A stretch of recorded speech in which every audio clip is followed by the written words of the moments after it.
चलें अब हम चलते हैं, जो प्रीवियस लेक्चर हमारा चल रहा था, न्यूमेरिकल चल रहा था, उसको कंटिन्यू कर लेते हैं। प्रीवियस क्वेश्चन को दोबारा एक मरतबा मैं पढ़ देता हूँ, जो कि हमारे पास है 1.367 gram of an organic compound containing carbon, hydrogen and oxygen was combusted in a stream of air to yield 3.002 gram carbon dioxide and 1.640 gram water. What is the empirical formula? ये क्वेश्चन कंटिन्यू चल रहा है हमारा। उस question में हमने पहले हिस्से में हमने क्या किया था? इस क्वेश्चन में पहले हिस्से में हमने क्या किया था? हमने कार्बन डाइऑक्साइड से कार्बन का मास निकाल लिया था, वाटर से हमने हाइड्रोजन का मास निकाल लिया था, कार्बन डाइऑक्साइड से कार्बन का मास आ गया था, वाटर से हाइड्रोजन का मास आ गया था, और दोनों को हमने टोटल मास से माइनस करने के बाद क्या किया था? ऑक्सीजन का मास निकाल लिया था। तो हमारे पास अब ये तीनों के मास आ गए थे।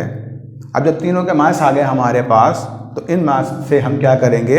फर्दर कैलकुलेशंस करेंगे ताकि हम एम्पेरिकल फार्मूले को फाइंड आउट कर सकें। ठीक है, कैसे? अब मास से आपको पता है क्या मिल जाएगी, आपको परसेंटेजेस मिल जाएगी एलिमेंट की। कैसे निकालेंगे परसेंटेज को? कि परसेंटेज का फार्मूला क्या है कि आप परसेंटेज ऑफ एलिमेंट अगर मालूम करना चाहते हो तो गिवन मास जो भी आपको दिया हुआ है उसको टोटल मास से आप डिवाइड कर दो और मल्टीप्लाई कर दो 100 से। तो आपके पास कितना मास आपके पास आया था कार्बन का? 0.818 ग्राम।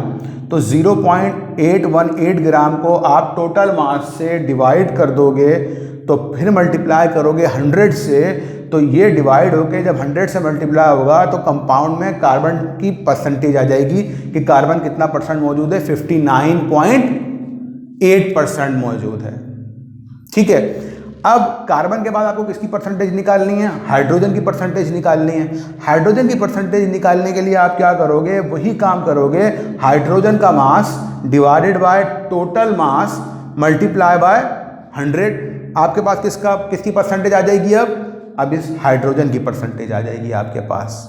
ठीक है, जब हाइड्रोजन की परसेंटेज आ गई तो अब आपने निकालनी है तीसरे एलिमेंट की, वो है ऑक्सीजन। याद रखिएगा किसी भी क्वेश्चन में 2 एलिमेंट भी हो सकते हैं, कम से कम 3 एलिमेंट भी हो सकते हैं। 2 एलिमेंट का में हमने लेक्चर नंबर 8B और 8C किया था, उसमें 2 एलिमेंट थे शायद, और इसके अंदर हमारे पास जो हैं वो हमारे पास 3 एलिमेंट हैं। हो सकता है एक साल में, पिछले 2 सालों के दरमियान एक क्वेश्चन ऐसा आया कि जिसमें 4 एलिमेंट पूछे गए हैं, तो आपको 4 एलिमेंट पे काम करना है। वो सिमिलर तरीके से काम होगा, बस यहाँ पर हम 3 मालूम कर रहे हैं। हो सकता है उसने सल्फर भी बोला हो इसके अंदर, या नाइट्रोजन बोला हो, तो नाइट्रोजन एज अ 4 कंपोनेंट यहाँ पर आ जाएगा।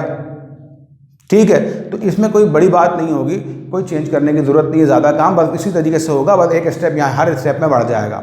ठीक है, तो आपने क्या किया? यहाँ पे कार्बन की परसेंटेज निकाल ली, हाइड्रोजन की परसेंटेज निकाल ली, ऑक्सीजन की परसेंटेज निकाल ली। अच्छा, आपको चेक करना है आपने परसेंटेज सही निकाली है, तो क्या करेंगे? आप इन तीनों परसेंटेज को जमा करके देख लें, सम करके अगर आंसर 100 आ गया तो इसका मतलब है, यानी कि 100 के करीब तरीन आ गया, तो इसका मतलब है आपने सही कैलकुलेट की है परसेंटेज। अगर 100 से ज़्यादा आ गया या कम आ गया बहुत ज़्यादा, तो इसका मतलब है आपने गलत कैलकुलेट की है। आप एक मरतबा अपने काम को दोबारा से चेक कर लें।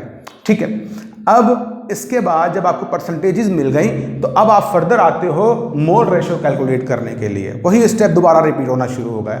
अब मोल रेशो में आप क्या करोगे कि आप परसेंटेज ऑफ एलिमेंट रखोगे, फॉर्मूला ये है, उसको एटॉमिक मास से क्या कर दोगे? डिवाइड कर दोगे। एटॉमिक मास से डिवाइड करोगे किस तरह? आपने मोल रेशो निकालना है कार्बन का। अब MR यूज़ किया मैंने मोल रेशो के लिए, आप फुल फॉर्म यूज़ करोगे। Mole ratio of carbon, mole ratio of carbon निकालने के लिए कार्बन की परसेंटेज आपने कितनी कैलकुलेट की? 59.8, ये आ गई 59.8, और डिवाइड कर दिया, कार्बन का एटॉमिक मास होता है 12, आंसर आ गया 4.98। ठीक है, अब 4.98 आंसर आ गया, ये हमारे पास इसका कार्बन का मोल रेशो हो गया। अब आप मोल रेशो निकालने जाते हो हाइड्रोजन का। हाइड्रोजन की परसेंटेज आपने कितनी कैलकुलेट की है? 13.31 ये आ गया। हाइड्रोजन का एटॉमिक मास 1, उससे डिवाइड किया, आंसर आ गया 13.31। ये हमारे पास क्या होगा? हाइड्रोजन का मोल रेशो। अब हम निकालने जाते हैं ऑक्सीजन का मोल रेशो। ऑक्सीजन का मोल रेशो निकालने के लिए क्या करेंगे हम? हम 26.84, ये कहाँ से आया, कार्बन की ऑक्सीजन की परसेंटेज है 26.84, ऑक्सीजन की एटॉमिक मास है 16। इससे जब हम डिवाइड करेंगे तो डिवाइड करने के बाद हमारे पास यहाँ आ जाएगा 1.6775, ये आ गया किसका मोल रेशियो, ऑक्सीजन का। इनमें सबसे छोटी वैल्यू कौन सी है, लाजमी है 1.6775, ये सबसे छोटी वैल्यू है हमारे पास, तो ये लीस्ट वैल्यू कहलाएगी। अब आपने जाना है अगले स्टेप पे, वो है to obtain the simplest ratio. अब आपने सिंपलेस्ट रेशियो यानी कि एम्पेरिकल फार्मूला निकालना है। एम्पेरिकल फार्मूला निकालने के लिए क्या करोगे कि सिंपलेस्ट रेशियो हमारे पास क्या फार्मूला क्या है, जो भी मोल रेशियो आपने एलिमेंट का मालूम किया है वो, उससे आप डिवाइड कर दोगे, किससे डिवाइड कर दोगे इसको आप, लीस्ट वैल्यू से।